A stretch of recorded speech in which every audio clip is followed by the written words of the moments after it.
The French Second Republic was the republican government of France between the 1848 Revolution and the 1851 coup by Louis Napoleon Bonaparte, which initiated the Second Empire. It officially adopted the motto Liberté, Égalité, Fraternité. The Second Republic witnessed the tension between the social and democratic republic and a liberal form of republic, which exploded during the June Days Uprising of 1848. History. Revolution of 1848. The industrial population of the faubourgs was welcomed by the National Guard on their way towards the center of Paris. Barricades were raised after the shooting of protesters outside the Guizot Manor by soldiers. On 23 February 1848, Guizot's cabinet resigned, abandoned by the petite bourgeoisie, on whose support they thought they could depend. The heads of the left centre and the dynastic left, Molé and Thiers, declined the offered leadership. Odilon Barrot accepted it, and Bugeaud, commander-in-chief of the 1st Military Division, who had begun to attack the barricades, was recalled. In the face of the insurrection which had now taken possession of the whole capital, Louis Philippe decided to abdicate in favour of his grandson, Philippe, Comte de Paris. Formation. The Republic was then proclaimed by Alphonse de Lamartine in the name of the provisional government elected by the Chamber under the pressure of the mob. This provisional government, with Dupont d'Urella as its president, consisted of Lamartine for foreign affairs, Crémieux for justice, Ledru-Rollin for the interior, Carnot for public instruction, Gauchox for finance, Arago for the navy, and Berdo for war. Garnier Pages was mayor of Paris. But, as in 1830, the Republican Socialist Party had set up a rival government at the Hôtel de Ville, including Louis Blanc, Armand Marist, Ferdinand Flocon, and Alexandre Martin, known as Albert Lerouvier, which bid fair to involve discord and civil war. But this time the Palais Bourbon was not victorious over the Hôtel de Ville. It had to consent to a fusion of the two bodies, in which, however, the predominating elements were the moderate Republicans. It was uncertain what the policy of the new government would be. One party, seeing that in spite of the changes in the last 60 years of all political institutions the position of the people had not been improved, demanded a reform of society itself, the abolition of the privileged position of property, the only obstacle to equality, and as an emblem hoisted the red flag. The other party wished to maintain society on the basis of its ancient institutions, and rallied round the tricolor, as a concession made by Lamartine to popular aspirations, and in exchange of the maintaining of the tricolour flag, he conceded the Republican triptych of Liberté, Égalité, Fraternité, written on the flag, on which a red rosette was also to be added. The first collision took place as to the form which the 1848 revolution was to take. Were they to remain faithful to their original principles, as Lamartine wished, and accept the decision of the country as supreme, or were they, as the revolutionaries under Ledru-Rollin claimed, to declare the Republic of Paris superior to the universal manhood suffrage of an insufficiently educated people? On 5 March the government, under the pressure of the Parisian clubs, decided in favor of an immediate reference to the people, and direct universal suffrage, and adjourned it till the 26th of April. In this fateful and unexpected decision, which instead of adding to the electorate the educated classes, refused by Guizot,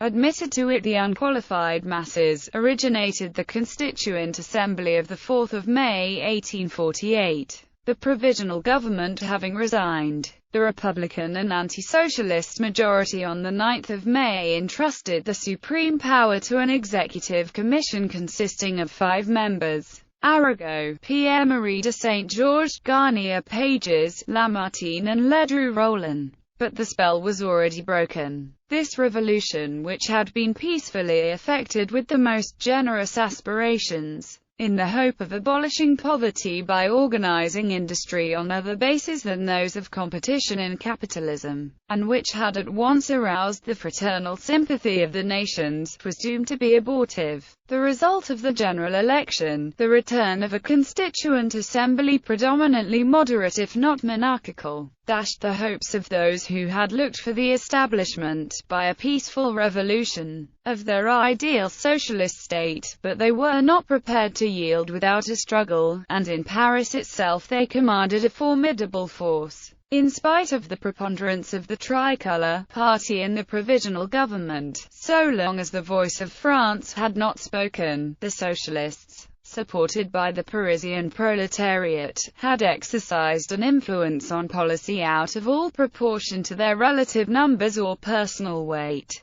By the decree of the 24th of February, the provisional government had solemnly accepted the principle of the right to work, and decided to establish national workshops for the unemployed. At the same time, a sort of industrial parliament was established at the Luxembourg Palace, under the presidency of Louis Blanc, with the object of preparing a scheme for the organization of labor, and, lastly, by the decree of the 8th of March, the property qualification for enrollment in the National Guard had been abolished and the workmen were supplied with arms. The socialists thus formed, in some sort, a state within the state, with a government, an organization and an armed force. In the circumstances, a conflict was inevitable, and on the 15th of May, an armed mob, headed by Raspail, Blanquer and Barbes, and assisted by the Proletariat Guard, attempted to overwhelm the assembly. They were defeated by the bourgeois battalions of the National Guard, but the situation nonetheless remained highly critical. The national workshops were producing the results that might have been foreseen. It was impossible to provide remunerative work even for the genuine unemployed, and of the thousands who applied, the greater number were employed in perfectly useless digging and refilling. Soon even this expedient failed,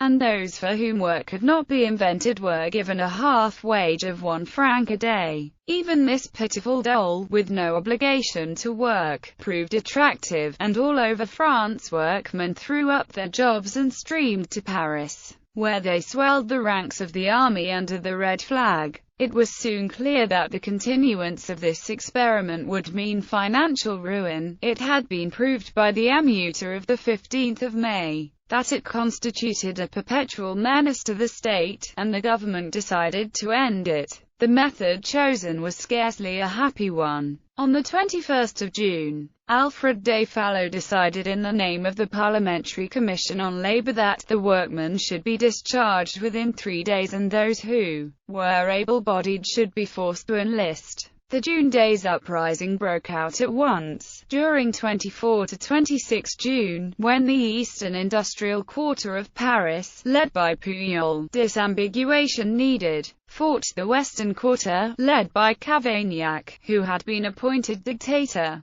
The Socialist Party was vanquished by fighting and afterwards by deportation, but they dragged down the Republic in their ruin. It had already become unpopular with the peasants, exasperated by the new land tax of 45 centimes imposed in order to fill the empty treasury, and with the bourgeois, in terror of the power of the revolutionary clubs and hard hit by the stagnation of business. By the massacres of the June Days, the working classes were also alienated from it, and abiding fear of the Reds did the rest. The Duke of Wellington wrote at this time, "France needs a Napoleon. I cannot yet see him, the granting of universal suffrage to a society with imperialist sympathies, and unfitted to reconcile the principles of order with the consequences of liberty, was indeed bound, now that the political balance in France was so radically changed, to prove a formidable instrument of reaction, and this was proved by the election of the President of the Republic." Constitution. The new constitution, proclaiming a democratic republic, direct universal suffrage and the separation of powers, was promulgated on 4 November. Under the new constitution, there was to be a single permanent assembly of 750 members elected for a term of 3 years by the scrutin de lista. The assembly would elect members of a council of state to serve for 6 years. Laws would be proposed by the Council of State, to be voted on by the Assembly. The executive power was delegated to the President, who was elected for 4 years by direct universal suffrage, i.e., on a broader basis than that of the Assembly, and was not eligible for re-election. He was to choose his ministers, who, like him, would be responsible to the Assembly. Finally, revision of the Constitution was made practically impossible. It involved obtaining 3 times in succession a majority of 3/4 of the deputies in a special assembly. It was in vain that Jules Gre accused Vy, in the name of those who perceived the obvious and inevitable risk of creating, under the name of a president, a monarch and more than a king, proposed that the head of the state should be no more than a removable president of the ministerial council. Lamartine, thinking that he was sure to be the choice of the electors under universal suffrage, won over the support of the chamber, which did not even take the precaution of rendering ineligible the members of families which had reigned over France. It made the presidency an office dependent upon popular acclamation. The presidential election of 1848. The election was keenly contested. The Democratic Republicans adopted as their candidate Ledru Rollin. The Pure Republicans, Cavaignac, and the recently reorganized Imperialist Party, Prince Louis Napoleon Bonaparte. Unknown in 1835, and forgotten or despised since 1840, Louis Napoleon had in the last 8 years advanced sufficiently in the public estimation to be elected to the Constituent Assembly in 1848 by 5 departments. He owed this rapid increase of popularity partly to blunders of the government of July, which had unwisely aroused the memory of the country, filled as it was with recollections of the empire, and partly to Louis Napoleon's campaign carried on from his prison at Ham by means of pamphlets of socialistic tendencies. Moreover, the monarchists, led by Thiers and the committee of the Rue de Poitiers,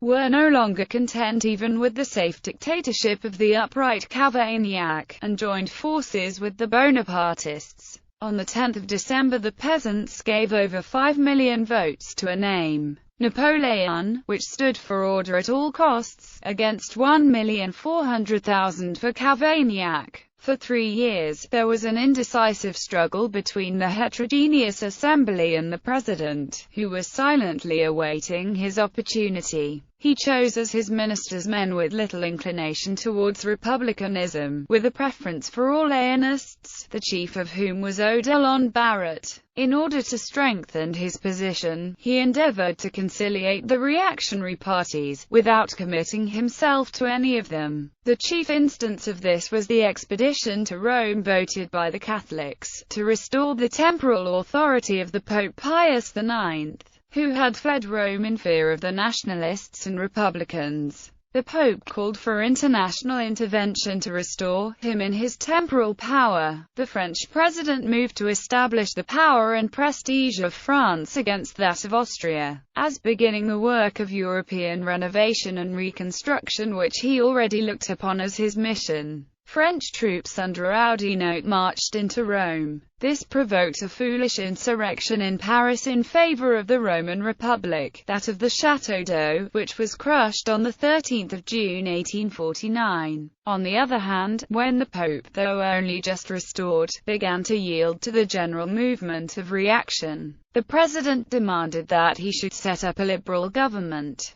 The Pope's dilatory reply having been accepted by the French ministry, the President replaced it on 1 November, by the Foldreux cabinet. This looked like a declaration of war against the Catholic and monarchist majority in the Legislative Assembly, which had been elected on 28 May in a moment of panic. But the President again pretended to be playing the game of the Orleanists, as he had done in the case of the Constituent Assembly. The complementary elections of March and April 1850 resulted in an unexpected victory for the Republicans, which alarmed the conservative leaders, Thiers, Berryer and Montalembert.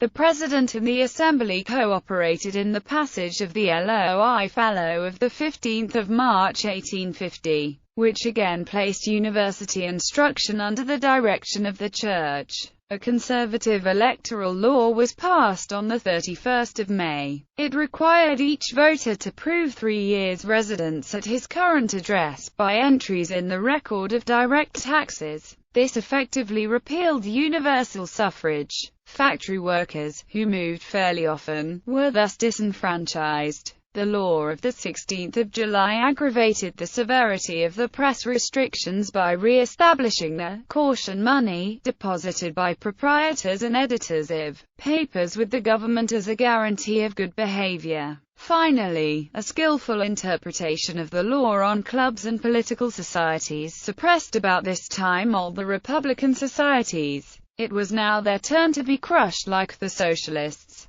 Coup, however. The President had only joined in Montalembert's cry of "down with the Republicans," in the hope of effecting a revision of the Constitution without having recourse to a coup d'état. His concessions only increased the boldness of the monarchists. While they had only accepted Louis Napoleon as president in opposition to the Republic and as a step in the direction of the monarchy, a conflict was now inevitable between his personal policy and the majority of the chamber, who were moreover divided into Legitimists and Orleanists. In spite of the death of Louis Philippe in August 1850, Louis Napoleon exploited their projects for a restoration of the monarchy, which he knew to be unpopular in the country, and which gave him the opportunity of furthering his own personal ambitions. From the 8th of August to the 12th of November 1850 he went about France stating the case for a revision of the Constitution in speeches which he varied according to each place. He held reviews, at which cries of "Vive Napoleon" showed that the army was with him. He superseded General Changanier, on whose arms the Parliament relied for the projected monarchical coup d'état. He replaced his Orleanist ministry by obscure men devoted to his own cause, such as Morny, Fleury and Pisani, and gathered round him officers of the African army,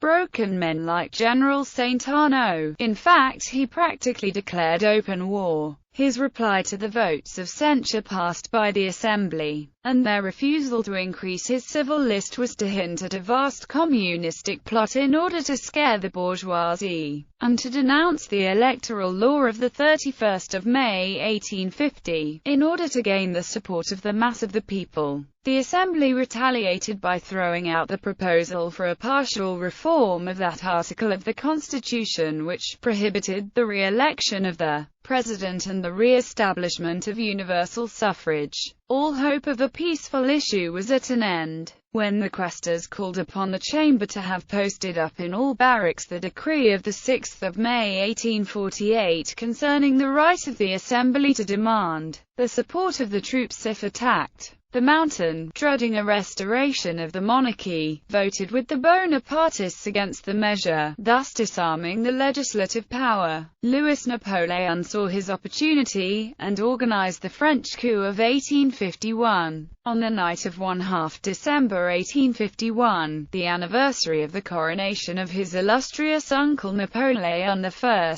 he dissolved the chamber, re-established universal suffrage, had all the party leaders arrested, and summoned a new assembly to prolong his term of office for 10 years. The deputies who had met under Berryer at the mairie of the 10th arrondissement to defend the Constitution and proclaim the deposition of Louis Napoleon were scattered by the troops at Mazas and Mont Valérien. The resistance organized by the Republicans within Paris under Victor Hugo was soon subdued by the intoxicated soldiers. The more serious resistance in the départements was crushed by declaring a state of siege and by the mixed commissions. The plebiscite of 20 December, ratified by a huge majority the coup d'état in favor of the Prince President. who alone reaped the benefit of the excesses of the Republicans and the reactionary passions of the monarchists.